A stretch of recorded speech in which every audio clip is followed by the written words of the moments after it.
जंगल का शिकारी वेंडिगो। ये कहानी मैं तुम्हें इसलिए बता रहा हूँ क्योंकि मैं अकेला बचा हूँ।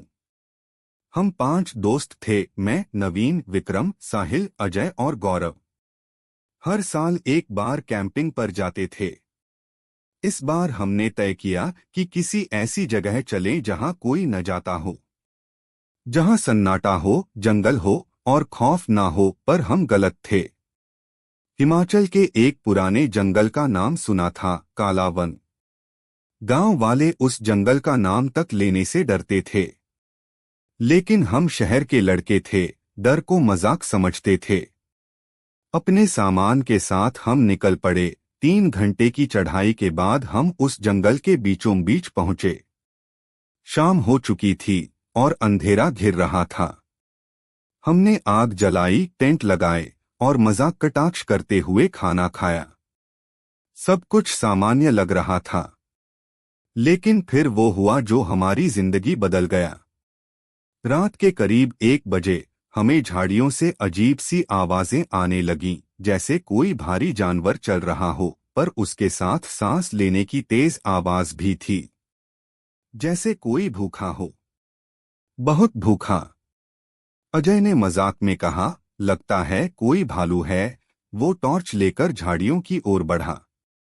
तभी एक डरावनी चीख सुनाई दी, इतनी जोरदार और अजीब कि हमारे रोंगटे खड़े हो गए।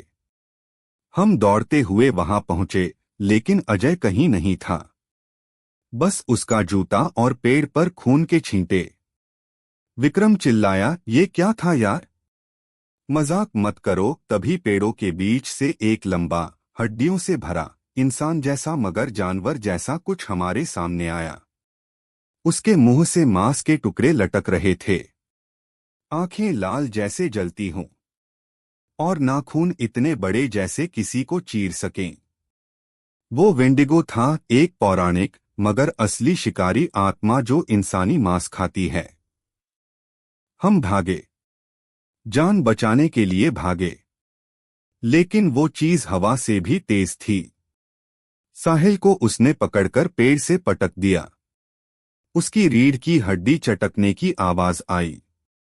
उसके बाद गौरव की बारी आई। वो दौड़ते दौड़ते फिसल गया और वेंडिगो ने उसकी गर्दन अपने दांतों से काट दी। अब बस मैं और विक्रम बचे थे। हम दोनों ने एक गुफा देखी और उसमें छुप गए। सांसें थमी हुई थीं, शरीर कांप रहा था। विक्रम ने मेरी ओर देखा और कहा, भाई, हम नहीं बचेंगे। लेकिन मैं उम्मीद नहीं छोड़ना चाहता था। अचानक गुफा के मुंह से वो डरावनी सांसें सुनाई दीं। विक्रम ने जैसे ही झांक कर देखा, वेंडिगो ने उसे अंदर खींच लिया। वो चीखता रहा, नवीन, भाग जा, भाग जा। मैंने जैसे तैसे गुफा के पिछले हिस्से से रास्ता निकाला और भागता गया, जब तक बेहोश नहीं हो गया। सुबह गांव वाले मुझे बेहोश हालत में जंगल के बाहर पाए।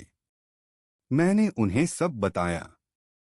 किसी ने मेरी बात पर यकीन नहीं किया, पर तुम करोगे, क्योंकि जो मैंने देखा वो इंसान नहीं था। वो कोई जानवर नहीं था। वो भूख थी जो आत्मा को खा जाती है। वो वेंडिगो था। और दोस्तों, हमेशा याद रखना, भूत होते हैं,